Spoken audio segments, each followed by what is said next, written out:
Olá, alunos do terceiro ano, tudo bem com vocês? Bom dia a todos. Estamos aqui para dar sequência, né, às nossas aulas, já no segundo trimestre, né, gente? Então, vou compartilhar aqui com vocês a tela da nossa aula, para a gente dar início, tá? Ok? Então, vejam, língua portuguesa, né? Nós estamos dando sequência à segunda geração do modernismo, segunda geração modernista. E na segunda geração, como nós já conversamos, nós estamos tratando da prosa de treta. Tem a prosa e a poesia, estamos agora na prosa de treta. A nossa sequência didática é a SD05. Né? O objetivo dessa aula nossa é prosseguir nos estudos da prosa de treta, conhecendo o autor Jorge Amado e a sua obra, porque nós já estudamos, né, a geração de 30 de um panorama geral, e já estudamos a Raquel de Queiroz, estudamos Graciliano Ramos, José Lins do Rego, né, que é a tríade nordestina. Né? Esses três autores muito importantes, naturalmente, mas nós temos os outros também importantes. Então, agora nós vamos passar para Jorge Amado, ok? Nessa aula. No roteiro, recordando as últimas aulas, no caso a última, e vamos entrar, então, no autor Jorge Amado, e vamos falar um pouquinho sobre algumas obras dele, Capitão da Areia, Terra do Sem Fim, Gabriela Cravo Canela, e depois vamos fazer uma conclusão, ok? Bom, nessa nossa recordação, nós estamos aqui nesse período, né, de 1930 a 45, né? A segunda, é onde acontece a segunda geração modernista, e depois nós vamos para a terceira fase, né? Antes disso, nós estudamos a primeira fase, e nessa segunda fase, de 30 a 45, nós dividimos em romance de 30 e poesia de 30, apenas para efeitos didáticos, né? Porque como agora nós temos bastante autores, para facilitar o nosso trabalho, nós estamos estudando os romancistas, né, de 30, que são os autores da prosa, para depois, nas próximas aulas, estudar os poetas, né? Então, nesse romance de 30, nós já estudamos a Raquel de Queiroz, o Graciliano Ramos, José Lins do Rego, e hoje nós vamos estudar o Jorge Amado, o Érico Veríssimo e também Dionélio Machado. E depois, aí, futuramente, na próxima semana, vamos estudar os poetas, que são Carlos Drummond de Andrade, Murilo Mendes, Cecília Meirelles, Jorge de Limas, Vinícius de Moraes, né? Então, nós temos um time muito importante aqui da segunda geração. Estamos nesse primeiro time aqui, né, que é o pessoal da prosa. Vamos lá, então. Então, resumindo aqui, os principais autores da prosa de 30, nós temos um que não está aqui, mas que foi falado com vocês, que é o José Américo de Almeida, né, que escreveu A Bagaceira. É o camarada que dá início, né, é o autor que dá o pontapé no romance de 30. Aí, depois, em Raquel de Queiroz, nós estudamos o 15, Memorial de Maria Moura, Graciliano Ramos, as obras mais importantes dele, Vidas Secas, né? E nós temos também São Bernardo, que foi comentado com vocês, José Lins do Rego, nós comentamos sobre eles quando estudamos ele, falamos sobre uma obra importante dele chamada Fogo Morto, né? Que trata dos engenhos de cana-de-açúcar. Então, esses três primeiros aqui, né, a tríade nordestina, a Raquel de Queiroz trata da seca, da migração, da miséria causada pela seca, o Graciliano Ramos também, né? A Raquel de Queiroz mais na região do Ceará, o Graciliano Ramos, ele fica na região nordeste, de uma maneira geral, José Lins do Rego, Pernambuco e Paraíba, e aí nós vamos entrar, então, Jorge Amado, Érico Veríssimo e Dionélio Machado, ok? Vamos lá, então vamos começar com o Jorge Amado, um autor que viveu de 1912 a 2001, e se nós pudéssemos resumir o Jorge Amado numa única frase, numa única ideia, nós poderíamos dizer retrato da diversidade econômica e cultural. E ainda poderíamos dizer da Bahia. Ele é baiano, morou muito tempo em Salvador, morou também em outras cidades, como Ilhéus, mas normalmente o cenário que ele trata é o cenário da Bahia e de Salvador. Bom, gente, nós temos o nosso livro, né, que é esse aqui, Então, quem tem esse livro é muito bom para esse nosso tema, né? Nas páginas 465 e 466, nós temos sugestão de leitura. É importante que vocês leiam o nosso livro, porque ele complementa, é daí que é tirado o principal das nossas aulas. E a leitura, ela dá para vocês uma bagagem cultural, um conhecimento que é importante para vocês. Essas nossas aulas, esse tema, vocês vão precisar dele, não só para a vida de vocês, mas para as provas, para os concursos, tanto das escolas militares como para o Enem, nós precisamos conhecer esse tema, ok? Então, o Jorge Amado, que é um baiano, né, vamos dizer assim, o Jorge Amado que trata da Bahia, nordestino também, né? Tem a trilha nordestina, mas temos o Jorge Amado, só que ele é mais focado na Bahia. A obra do Jorge Amado ela é muito extenso o período de produção dele. Então, quando o autor tem um período muito extenso, normalmente há uma diferenciação nas fases, né? Ele não produz num período extenso de uma mesma maneira, com uma mesma face, uma mesma cara, né? Então, no caso do Jorge Amado, nós vamos dividir para efeitos didáticos em duas fases. Então, na primeira fase, as obras mais importantes que nós vamos abordar aqui é a obra Cacau, de 1933, a obra Capitães da Areia, de 1937, e Terras do Sem Fim, de 1943. Tem muitas outras, né? Nós estamos mencionando apenas algumas principais. Agora, eu digo para vocês, dentre as principais, que essa obra aqui do meio, Capitães da Areia, que vocês, sempre que escutarem falar dessa obra, ou se depararem com a menção a ela, que vocês imediatamente façam a ligação com Jorge Amado e com a segunda geração, ok? Então, vocês percebem aqui o período em que nós estamos, de 33 a 43, mas ele vai muito além disso, ok? Primeira fase, o Jorge Amado, então, nós temos um estilo de produção na primeira fase que nós podemos comentar alguma coisa sobre isso. Então, na segunda fase, veja as outras obras.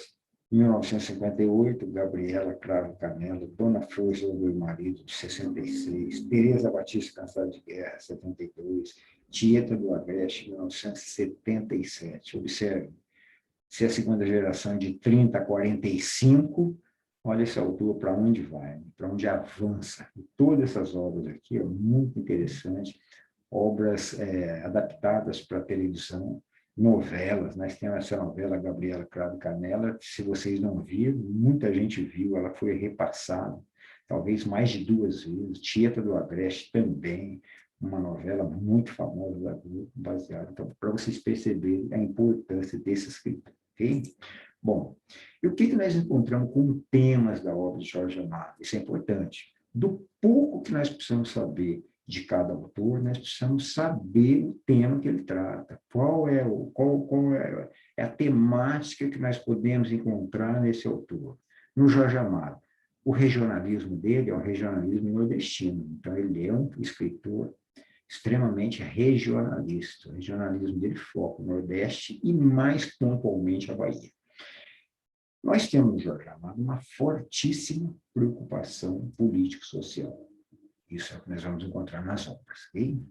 Nós temos a denúncia da miséria, a opressão dos trabalhadores, do negro e das classes populares. Então, veja que isso aqui é uma característica, uma proposta da segunda geração modernista. Então, ele está de acordo com a segunda geração modernista.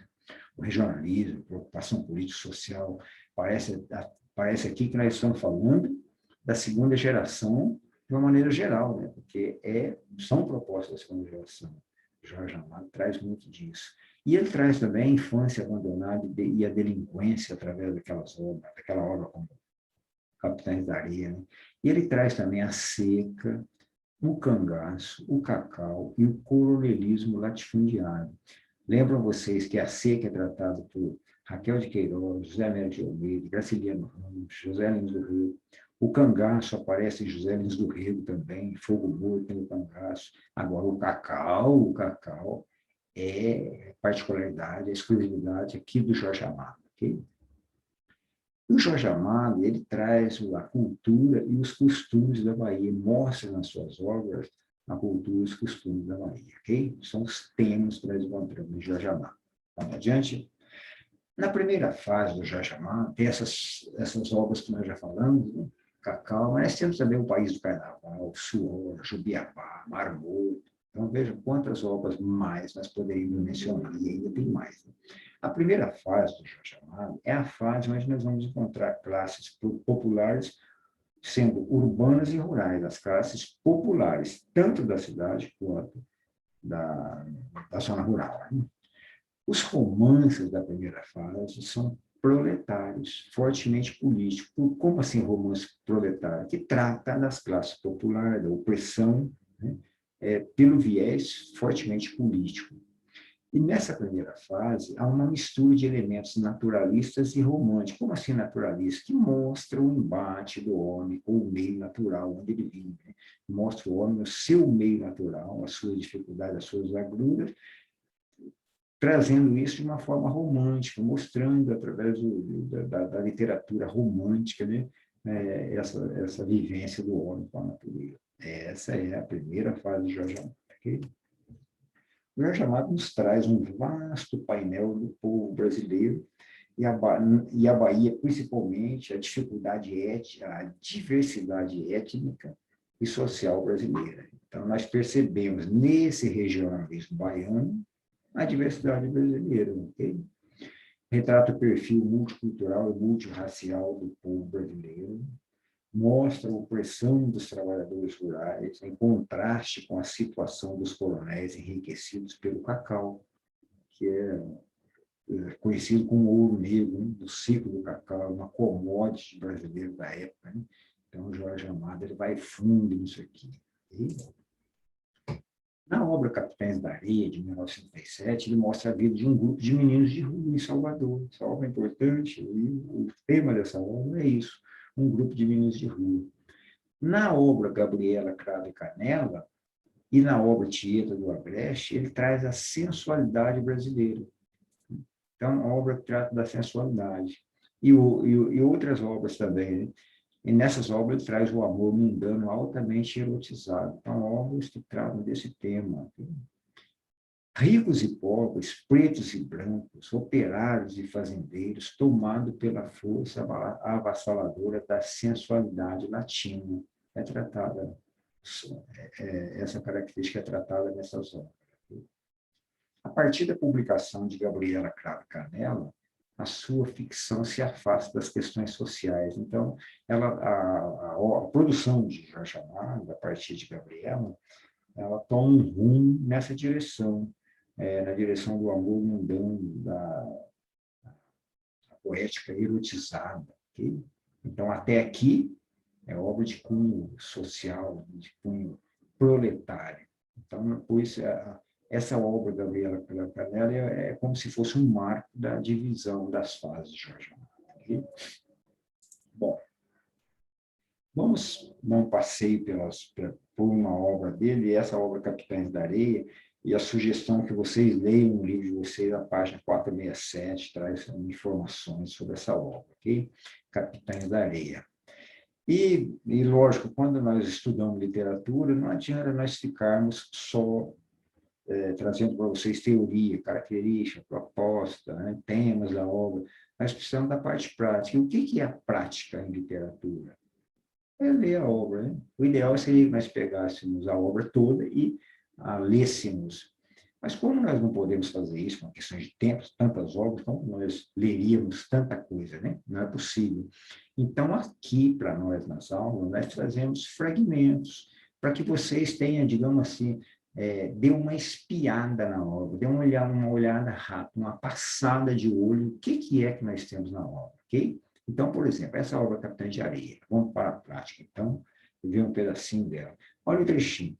Pedro Bala tem vontade de entrar na greve. Seu pai fazia discurso numa greve. Uma bala o derrubou. Ele tem sangue de grevista.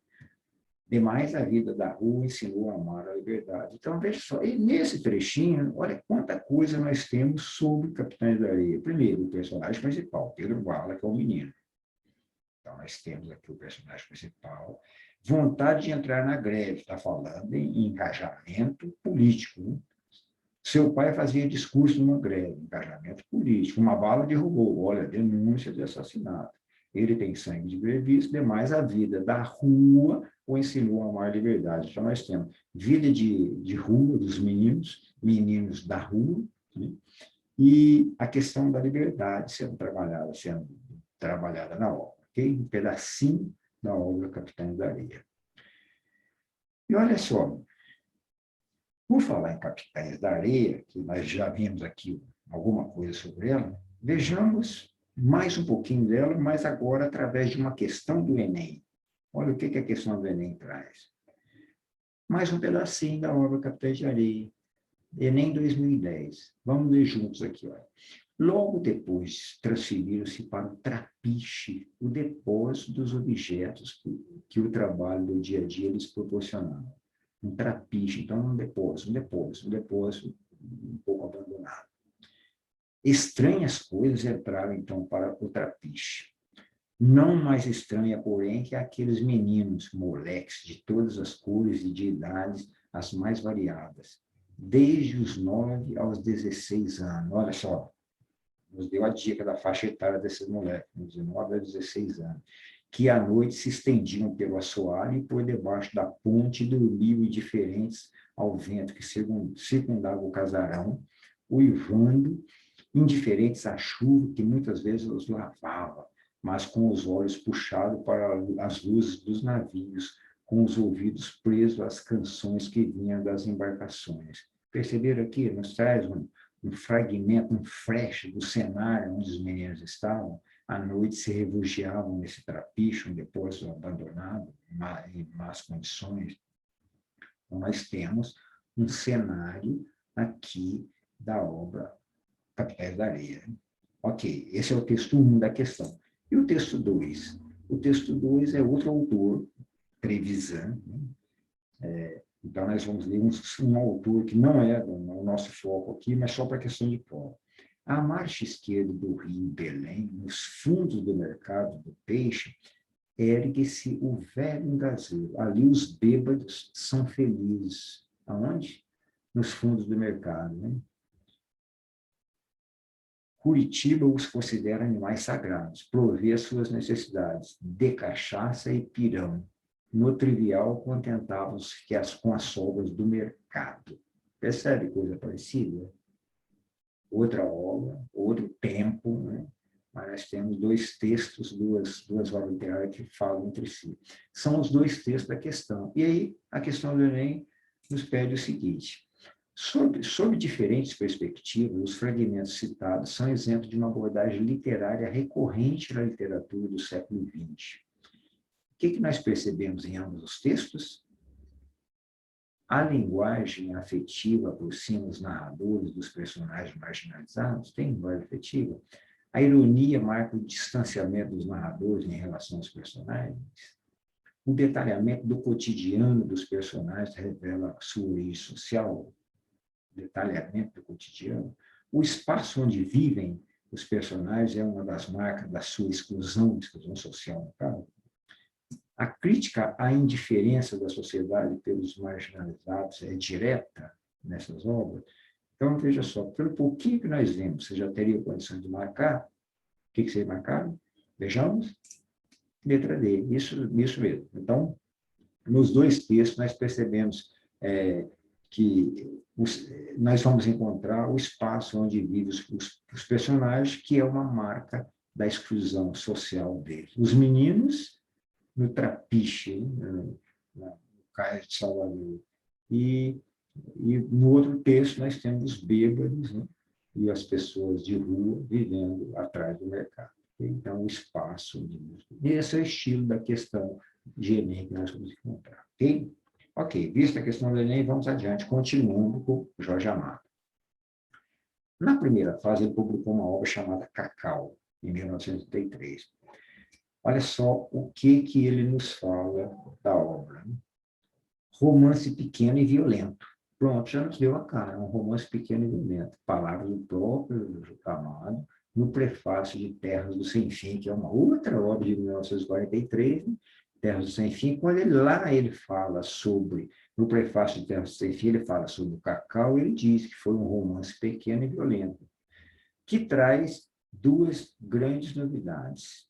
Quais são as novidades do Cacau 1993? Incorporação da região cacaueira do sul da Bahia ao romance realista de 30. Lembram do neorrealismo? Nós falamos dessa segunda geração. Que neorrealismo é esse? Mostra a realidade dura e crua, né?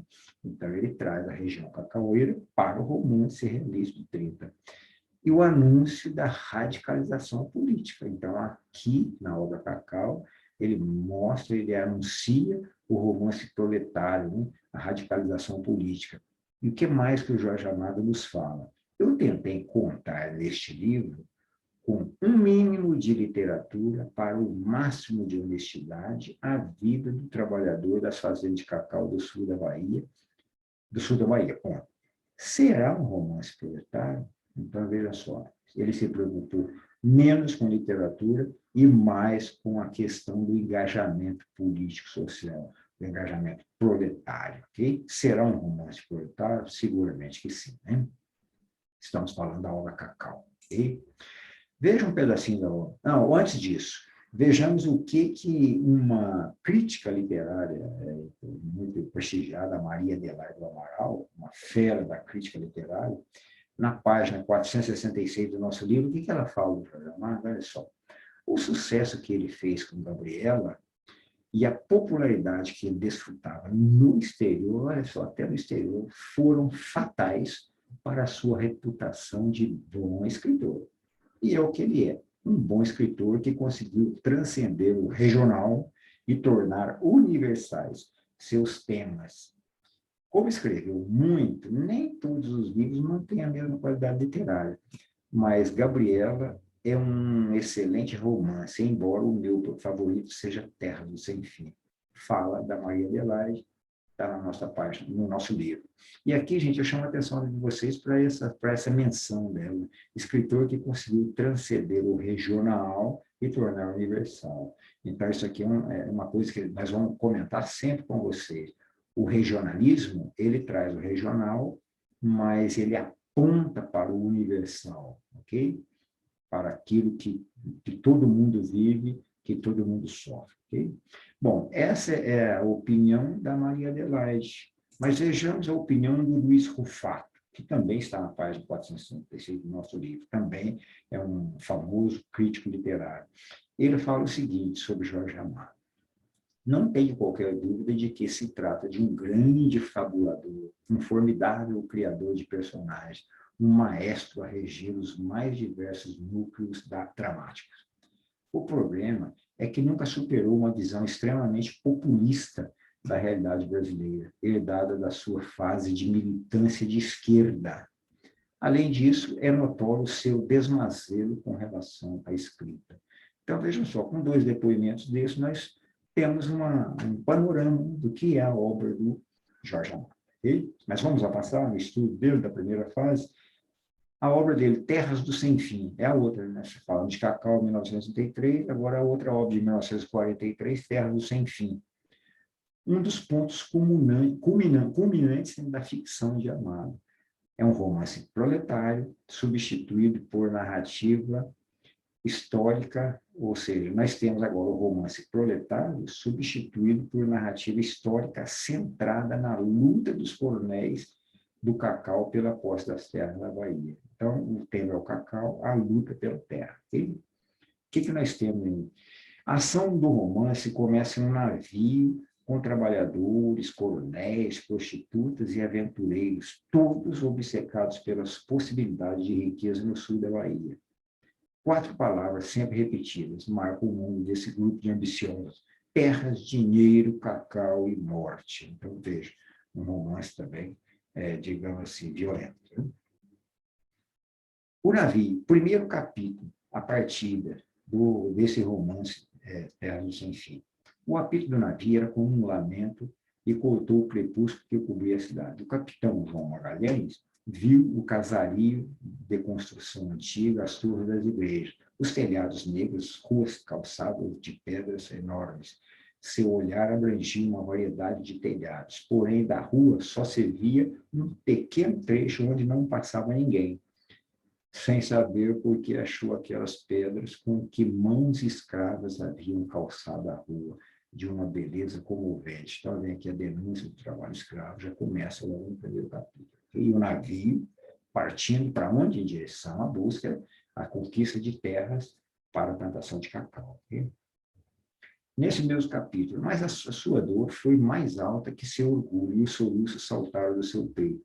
Encheram o navio que partia, e até o coronel Gordo parou a conversa com o viajante. De fora, alguém dizia quase adulto, me escreva, havia outra voz, não vai me esquecer.